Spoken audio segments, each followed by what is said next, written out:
was an occasion when a certain fakir came to the kingdom of King Akbar, and he was able to ingratiate himself with King Akbar to the extent that King Akbar rewarded him with amounts of gold and silver.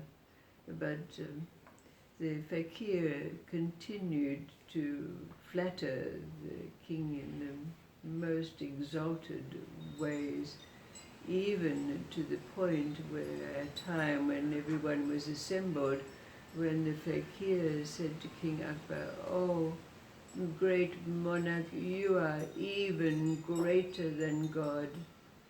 Well, there was a great gasp that went on in the assembly that was there, because this was the height of blasphemy, one would say. But realizing this, King Akbar turned to Birbal, his trusted and beloved advisor, who we have had other stories of, and asked him, "What say you about this, Birbal?" Now everyone waited with bated breath, because Birbal could not denigrate or go against the monarch, but then he could not be allowed to himself indulge in blasphemy.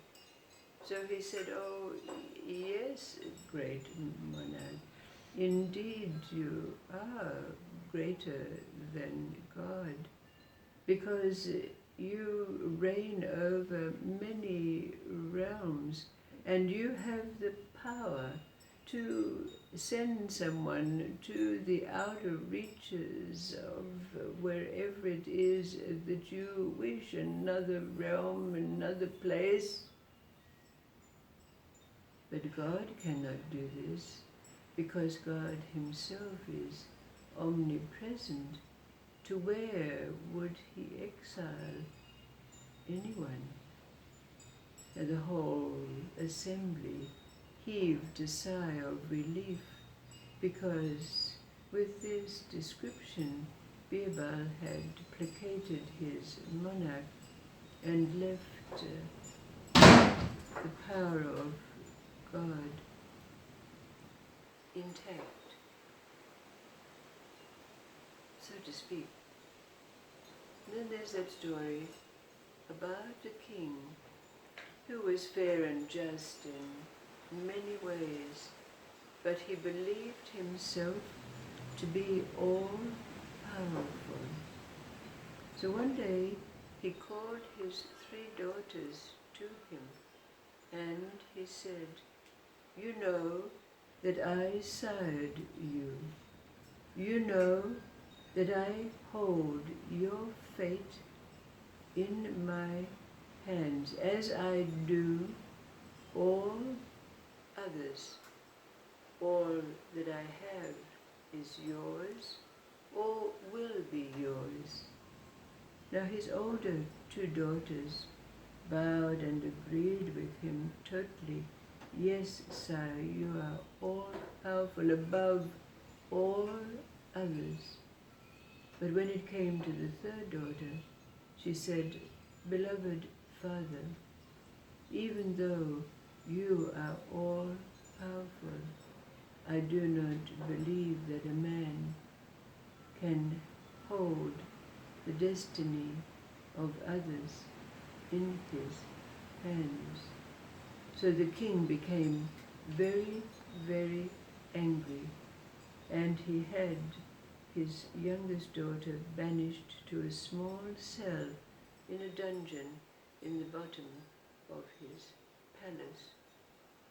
From time to time he would go down to visit her, and though she was thin and pale, she did not in any way concede that what she had said was wrong. So the king became more and more angry. And so there was an occasion on a certain visit when he considered that she was recalcitrant.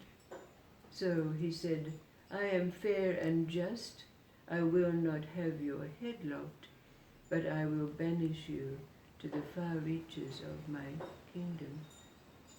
So the princess was taken and placed in a forest at the far, far edges of this monarch's realm.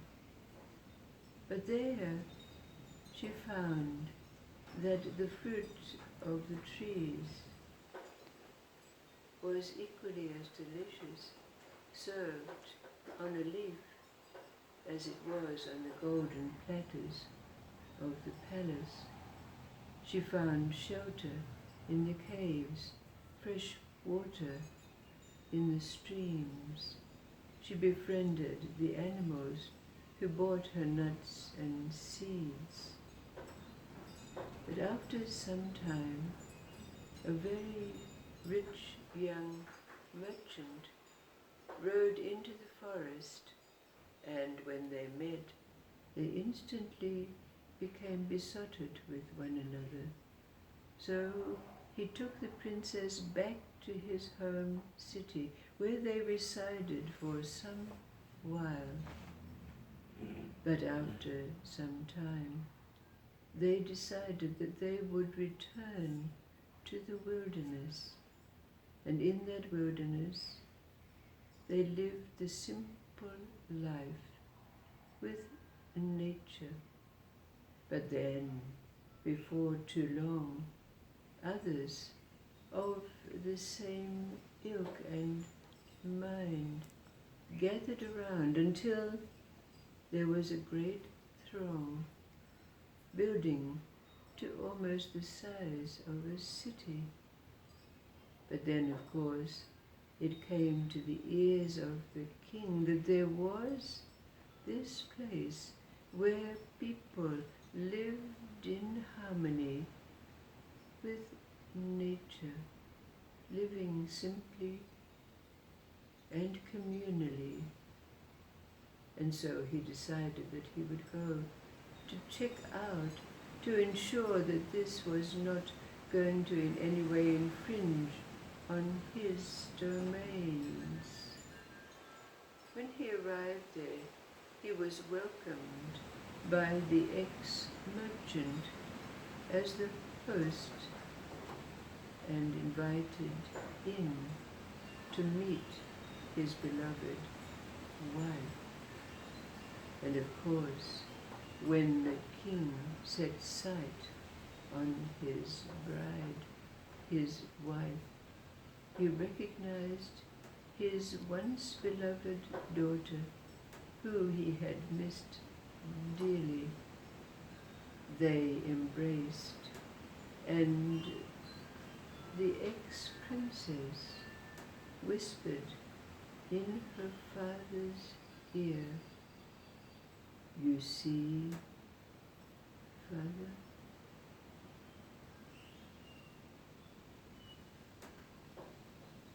what is it that the princess said to her father, the king?"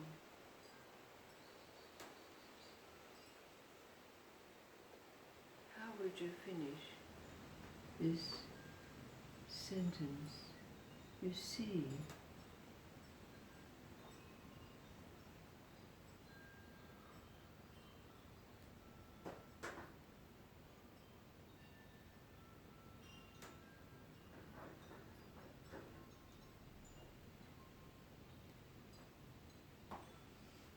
you can't change the path of the divine.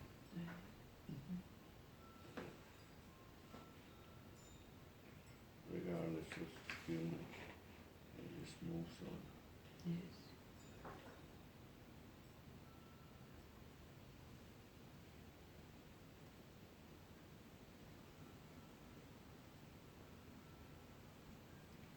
What's the meaning of destiny, of fate to us now?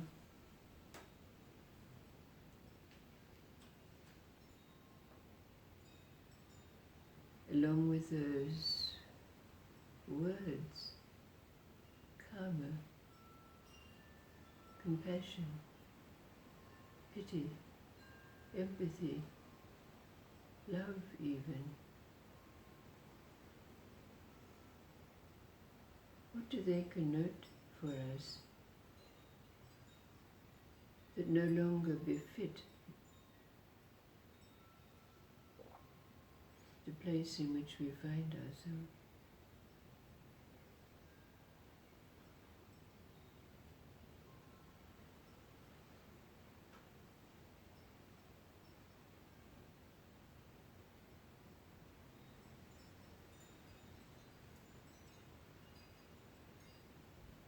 A bit like they, those words are like all like individual emotions or feelings that we have. But now, I don't know if we can like divide, like separate any of those individual feelings now. Absolutely. They all have to be preceded by just separation.